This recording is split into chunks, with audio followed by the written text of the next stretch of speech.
वळूयात पुढच्या बातमीकडे. अतिरेक्यांच्या निशाणावर बाबा बागेश्वर असल्याची शक्यता आता वर्तवण्यात येते.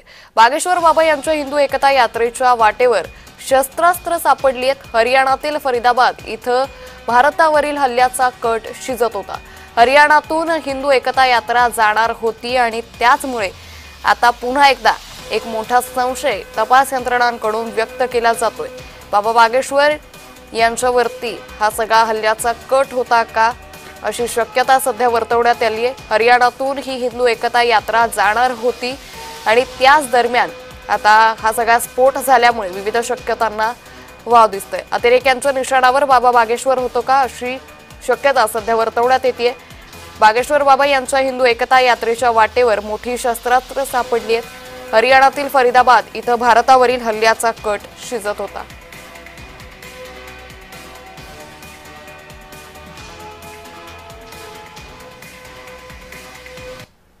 भारतात 7 ते 10 नोव्हेंबर दरम्यान 8 दहशतवादी अटकेत आहे. 8 दहशतवाद्यांमध्ये 4 डॉक्टरांचा समावेश आहे. फरीदाबादमधील डॉक्टरकडून 20 टाइमरही जप्त करण्यात आलेत. त्यामुळे भारतात 7 ते 10 नोव्हेंबरच्या दरम्यान 8 दहशतवादी अटकेत आहेत.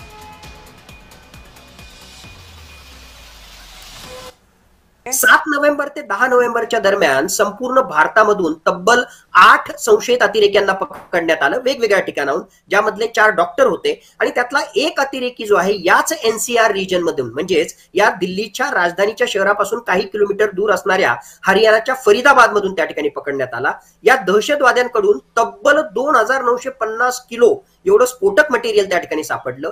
20 वेगवेगळ्या प्रकारचे टायमर आणि बॅटरीज त्या ठिकाणी सापडल्या. हे काय दर्शवतं की अल्टिमेटली त्यांना जे आहे अर्बन टार्गेट्स करायचे होते, कारण हा सगळ्या प्रकारचा जशा प्रकारचा पुलवामा ब्लास्ट केला त्या प्रकारे व्हेकलच्या माध्यमातून संपूर्ण भारतामध्ये पॅन इंडिया संपूर्ण भारतामध्ये वेगवेगळ्या ठिकाणी ऍटलिस्ट 20 ठिकाणी सायमल्टेनियसली एकाच वेळेस अशा प्रकारच्या हल्ले करण्याचा त्यांची मोडस ऑपरेंडी त्यांचा डाव त्या ठिकाणी असावा. ते पकडले, त्या ठिकाणी त्याच्यात गेले, पण ऑलरेडी ते टेररिस्ट नेटवर्क जे आहे माझ्या मते स्लीपर सेल असतील, त्याचबरोबर यांचंच टेररिस्ट नेटवर्क आणि जी काही मोडस ऑपरेंडी आहे ती आता सुद्धा ऍक्टिव्ह त्या ठिकाणी असेल आणि त्या अनुषंगाने जो आहे हा जर असा त्यातला काही भाग त्या ठिकाणी असेल तर ती सुद्धा शक्यता आपल्याला त्या ठिकाणी नाकारता येत नाही.